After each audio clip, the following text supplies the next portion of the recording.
Hello everyone, I'm Ise of Haute Cosplay, and today we will be building Skarlet's mask for Mortal Kombat 11. My fabric choices today are a textured canvas as well as some stretch vinyl. I created my own template, which is available if you email me at hautecosplay@gmail.com. First, with a Sharpie, I'm going to trace the mask pieces onto my canvas as well as my stretch vinyl. You can also use a white color pencil. Tip: trace the pieces on the back side of your fabric, not the good side, so it doesn't show when you're sewing. We've traced the pieces, we're going to cut them out and prepare them to be sewed together. Now I'm going to repeat the process with the stretch vinyl.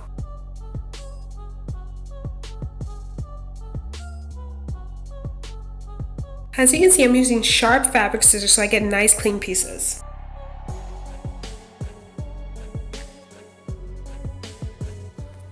Now with the side and front panels ready, we're going to go to my sewing machine and sew them together. When sewing vinyl, I make sure I have a Teflon foot as well as an upholstery needle so it can maneuver very smoothly through the vinyl. If you use a different needle, it'll break, and if you use another foot, it will stick. If you don't have a Teflon foot, you could use some Scotch tape on the bottom of your foot. I like to turn my piece over and sew down the seam from the front side. It just keeps it from pulling, especially it's going to stretch around your face, and it just looks really nice and clean. And as you can see, I finished it off with a zigzag stitch.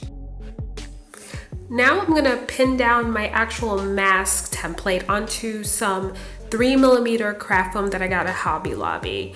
I put some pins that actually holds it in place without creating big holes, and I just really make sure to get every single detail with a pen. You can also use a Sharpie, but a Sharpie line could be big and you might lose like big details. And also I like to reverse it so I can get the other symmetrical half.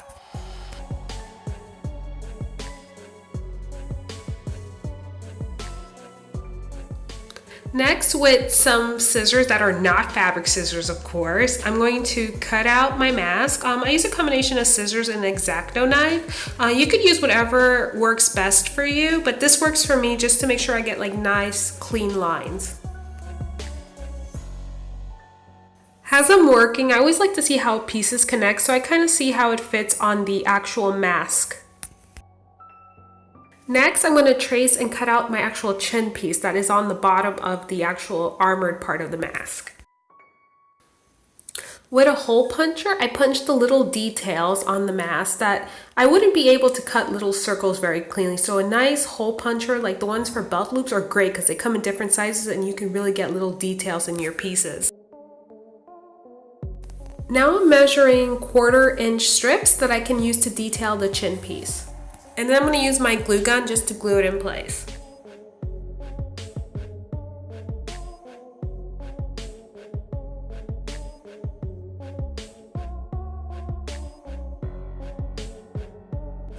Now for the actual intricate details of the mask. First, I start on the bridge of the nose and I use 5mm foam, and then I start to transcend down the mask using 3mm foam. It's nice to stack and layer foam because it gives it dimension and shape, and it looks really nice, especially when you start painting it. It really gives this beautiful 3-dimensional look.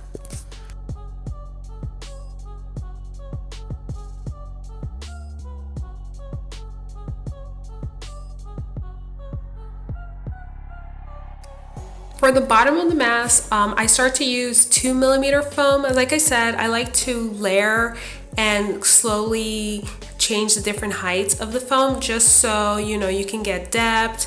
And I like to space it as well, so you have little crevices where you can paint in and create shadows. If you're wondering what kind of glue gun I'm using a detailer gun. It has a lot smaller tip than a regular glue gun, and it's used for very like intricate detail work, which I do, which I don't want like an overspill of hot glue everywhere.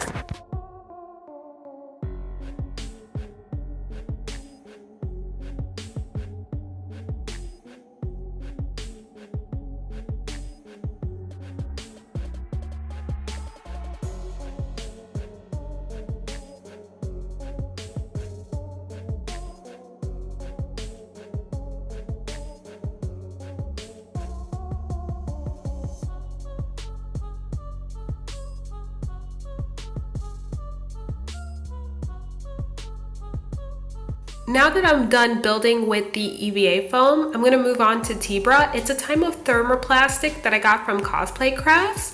It's kind of similar to Worbla, but it's a lot thinner and it's a lot smoother. I think it's a little bit more tricky to work with, but if you know how to work with it, it's absolutely wonderful in grabbing all these little tiny details without getting bulky.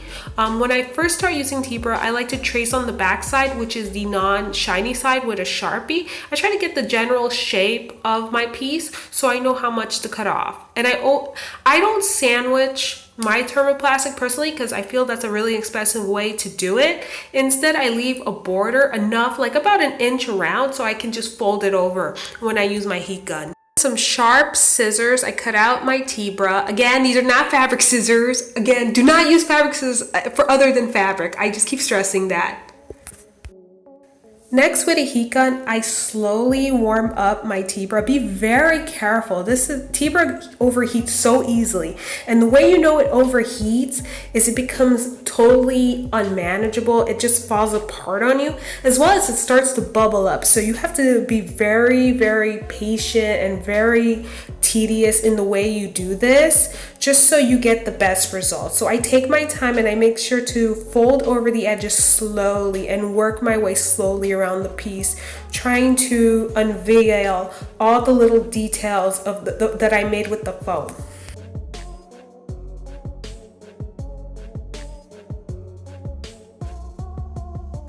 As I keep patting down and working through my piece, I even use some silicone tools to unveil the actual details. As you can see, I'm taking my time and all the details are starting to come out little by little.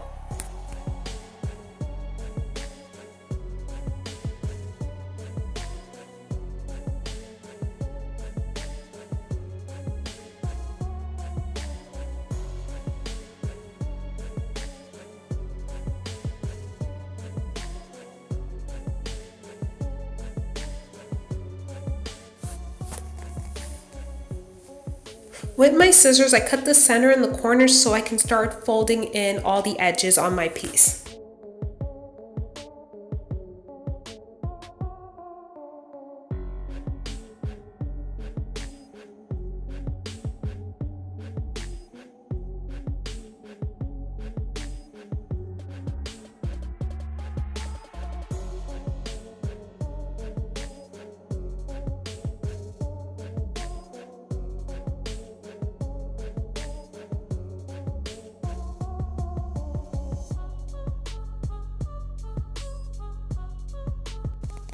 With a final pass with my heat gun on the back, it just makes sure the fold edges are nice, flat, and smooth.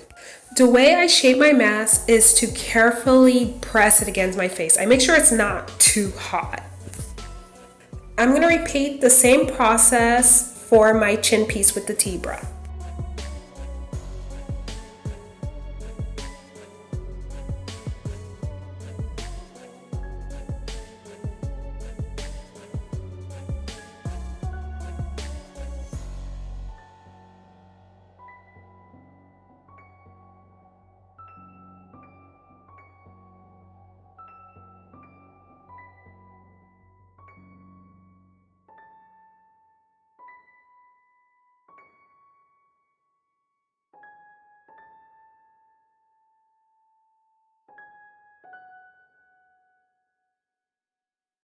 Instead of gluing it to the mask piece, I'm going to actually heat up the corners of the chin piece, and that will make it sticky enough to adhere to the other Thibra on the actual mask. The thing about Thibra is that you don't need a sealant to make it smooth. It's already smooth, so I'm going to just spray some black primer just to make it a nice base for a metallic, because metallics really show on black primer.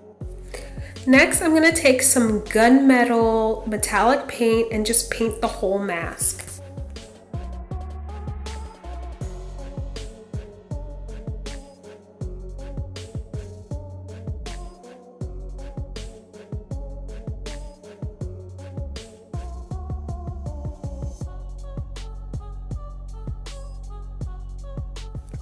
Next, I'm going to mix some gunmetal with black, and that's going to be for the recesses of the mask. I'm going to paint all the little parts that go in just to create more depth.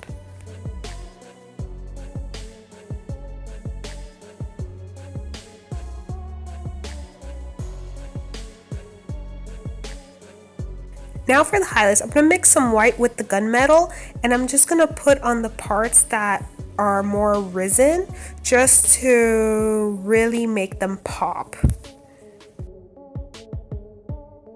Lastly, I'm going to finish off with some clear varnish. And voila, the mask part is done. Let's put in the red part. I created red little bubbles using polyplastics. It's a thermoplastic that you can melt in water. If you want to know how to dye it, you can actually check out my side-log video on how I dye thermoplastic. Let me tell you, I'm so sad. I was going to put LEDs in these masks, but I obviously put too much polyplastic and it was too thick for the lights to show through. So unfortunately, I'm just gonna glue the mask on. Well, next time, when I make this mask, I'll know to make it a lot thinner so that, it's more translucent for light. Next, I glue the elastic so I can sew it on the mask before I glue it to the actual armored part. I'm using some super adhesive and a little bit of regular hot glue just to hold it in place into the mask. I start from the center and I go to the sides to slowly glue my vinyl mask to the armored mask.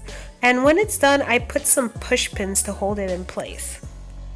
I repeat the process on the other side of the mask, just making sure everything is nice and glued down. And voila, this is the finished mask. You can follow me on Instagram at hode_cosplay. And this is my finished cosplay. I'm going to be shooting it this week, so you will be seeing the finished cosplay soon. I hope you found this tutorial helpful. If you enjoy tutorials like this, please subscribe to my channel. Definitely leave me a like, share this video, and leave me a comment. Till next time, bye.